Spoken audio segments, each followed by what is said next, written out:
Assalamualaikum warahmatullahi wabarakatuh. Selamat pagi, selamat siang, dan juga selamat malam kepada teman-teman. Yang terhormat kepada Bapak Tirta Adi Kusumo Soekarto, Eskep Nurse MKep, selaku dosen pengampu mata kuliah perawatan agregat, dan juga kepada teman-teman yang sedang menyaksikan. Izinkan saya memperkenalkan diri terlebih dahulu.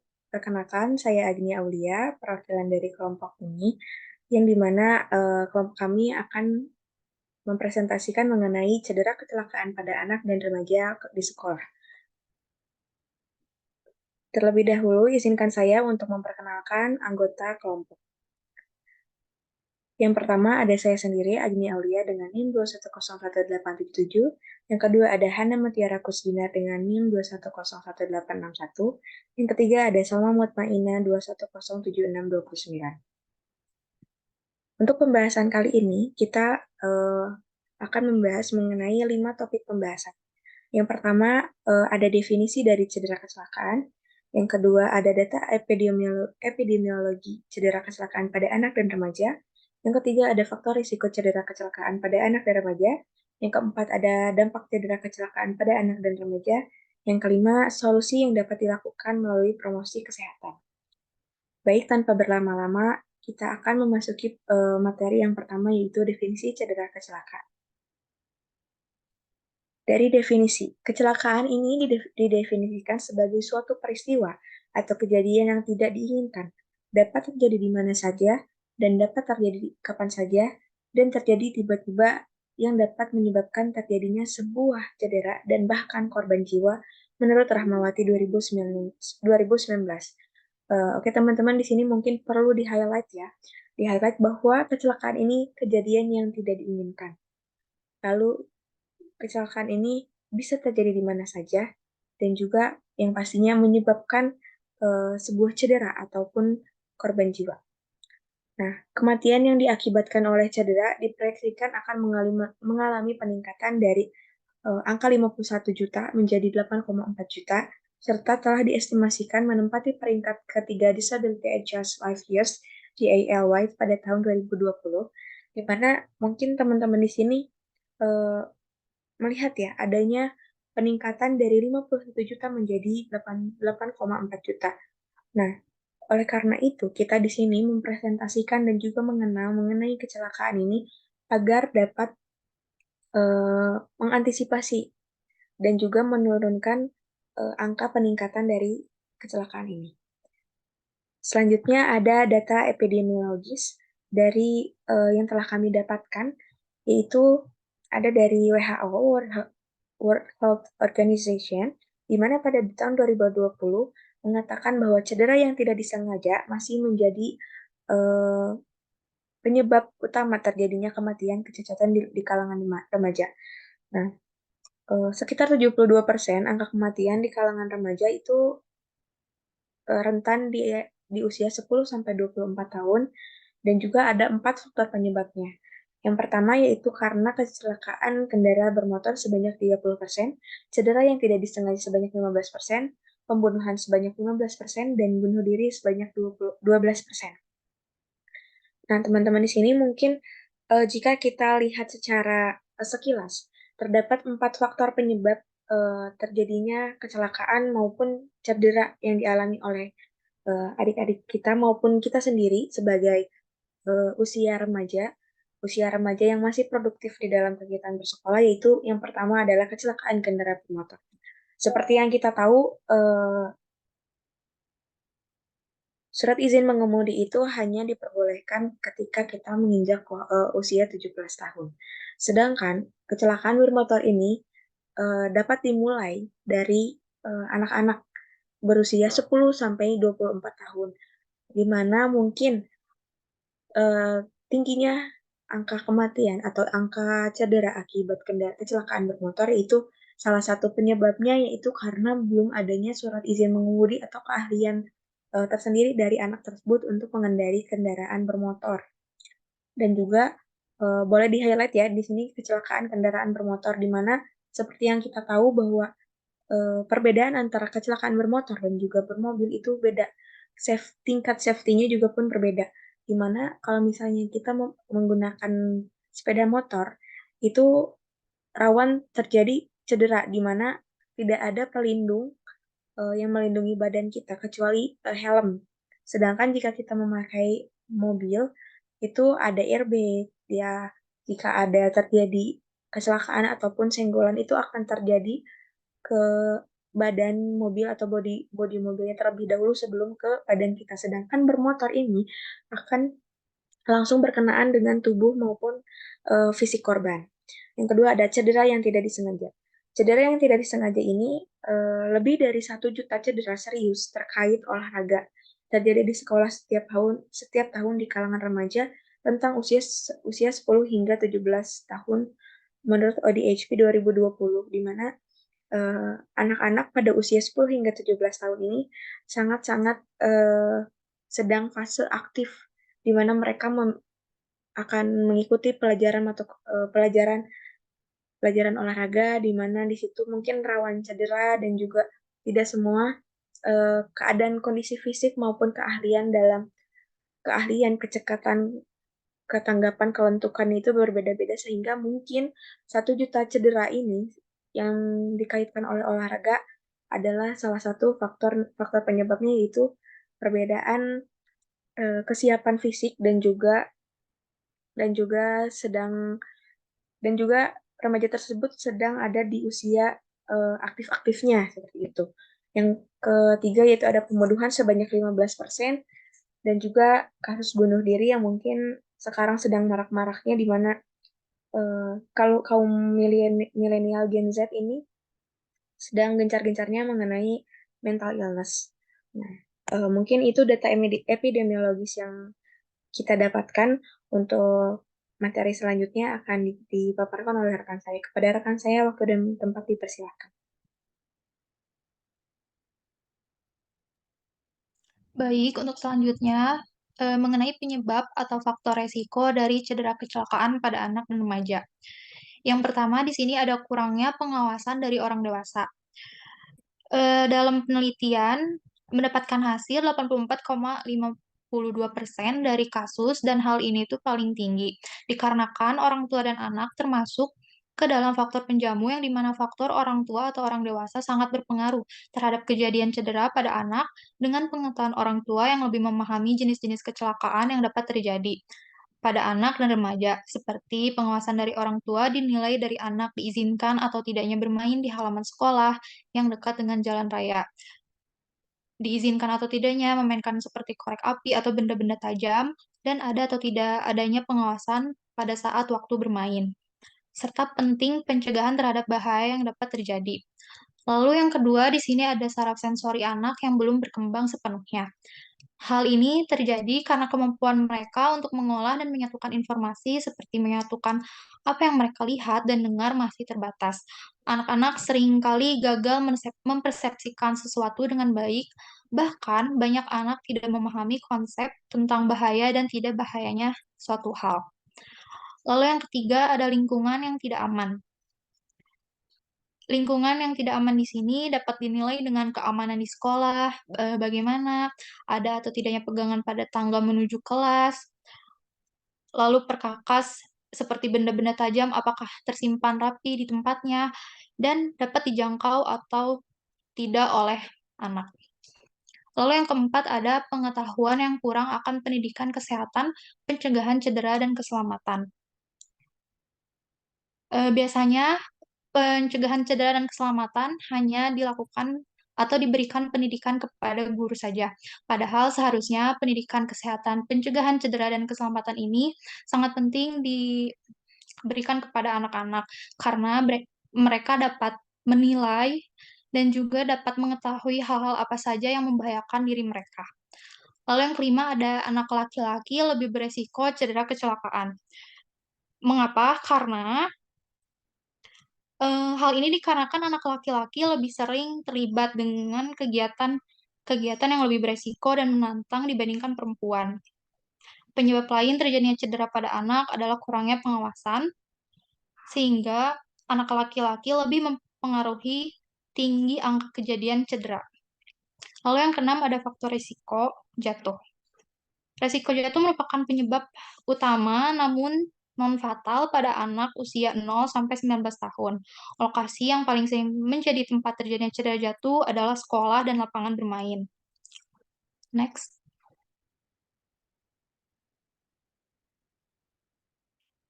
Lalu ada dampak cedera kecelakaan pada anak dan remaja sekolah.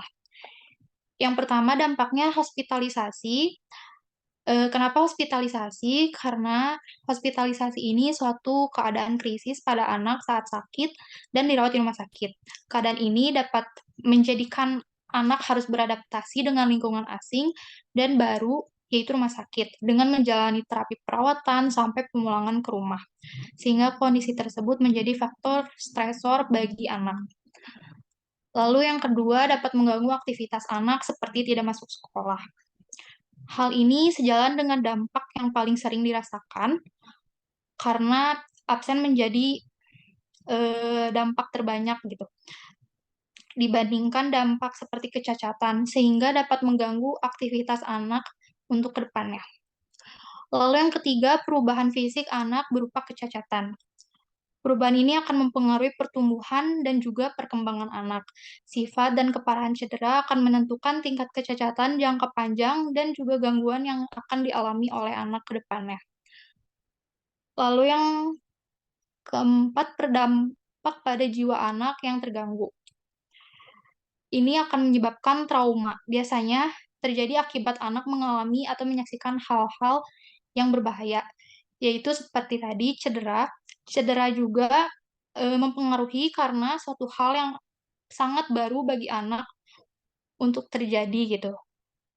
Kejadian tersebut juga menyebabkan anak merasa tidak aman dan juga khawatir mengenai kejadian serupa.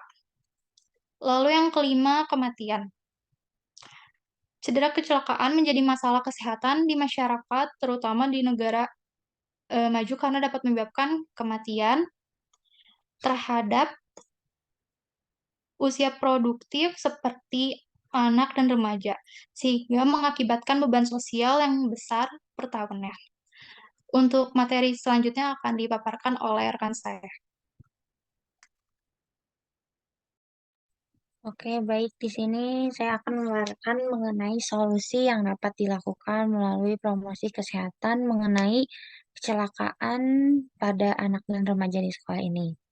Nah, promosi kesehatan di sekolah adalah suatu upaya menciptakan sekolah menjadi komunitas yang mampu meningkatkan derajat kesehatan melalui penciptaan lingkungan sekolah yang sehat, pemeliharaan dan pelayanan kesehatan di sekolah, dan upaya pendidikan kesehatan yang berkesinambungan menurut Noto Ajo 2008.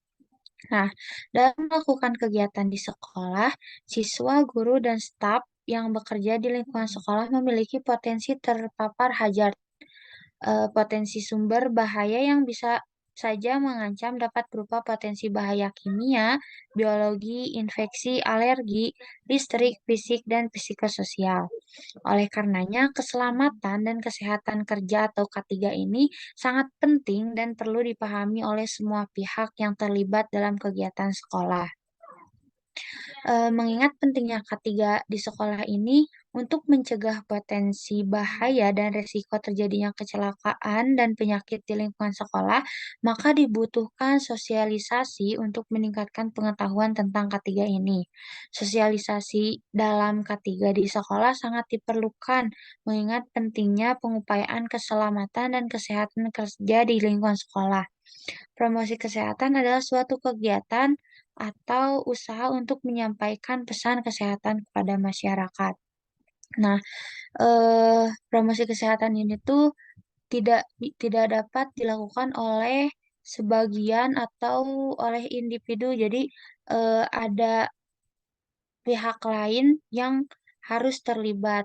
Contohnya dari mulai murid, guru, staf, dan mungkin pemerintah setempat juga perlu dilibatkan dalam promosi kesehatan ini. Metode promosi kesehatan yang dapat dilakukan di sekolah adalah dengan melakukan penyuluhan. Nah, penyuluhan ketiga ini merupakan usaha untuk menyebarluaskan hal-hal yang baru agar siswa tertarik dan berminat untuk melaksanakan dalam kehidupan sehari-hari. Pemberian informasi melalui penyuluhan kesehatan sebagai bagian dari promosi kesehatan meningkatkan pengetahuan tentang ketiga ini. Pengetahuan tentang meningkatkan sikap terhadap keselamatan dan kesehatan kerja di sekolah dan selanjutnya akan berakibat terhadap perubahan perilaku terhadap potensi bahaya dan upaya pengendalian bahaya di sekolah. Eh, nah, di situ ada pemaparan tentang konsep dasar K3 tuh bertujuan untuk memberikan pengetahuan kepada siswa tentang K3. Pemberian penyuluhan diketahui dapat meningkatkan pengetahuan. Hal ini juga terlihat dari pelaksanaan pretest dan posttest yang dilakukan. Jadi, biasanya dalam K3 ini tuh sekolah bekerja sama dengan puskesmas setempat gitu untuk meningkatkan pengetahuan lingkungan sekolah. Nah, dengan demikian hal ini sesuai dengan tujuan promosi kesehatan yaitu pengetahuan kesehatan dan meningkatkan sikap terhadap kesehatan. Dan selanjutnya akan berakibat terhadap perubahan praktik kehidupan kesehatan di sekolah itu sendiri. Selanjutnya.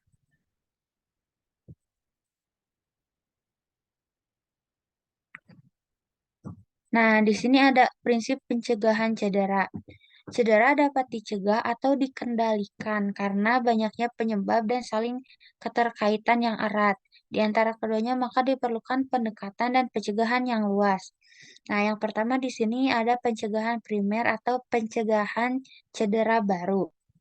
Nah, pencegahan primer ini terdapat banyak elemen dalam program preventif dengan tiga sasaran prevensi atau preventif. Dalam pemberian preventif ini ada tiga sasaran primer, sekunder, dan tersier.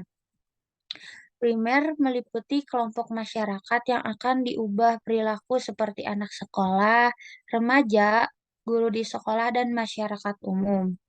Yang kedua ada pencegahan sekunder mengurangi keparahan cedera. Eh, di sini tuh ada sekunder tuh yaitu ada tokoh masyarakat, panutan masyarakat, dan yang ketiga ada pencegahan tersier dengan mengurangi frekuensi dan tingkat keparahan kecacatan setelah cedera. Di sini tuh berkolaborasi dengan camat, bupati, atau pejabat pemerintahan setempat. Pencegahan ini tuh pencegahan sekunder berkaitan dengan deteksi dini, khusus konseling keluarga, konseling lanjutan, dan kasus yang terjadi. Selanjutnya.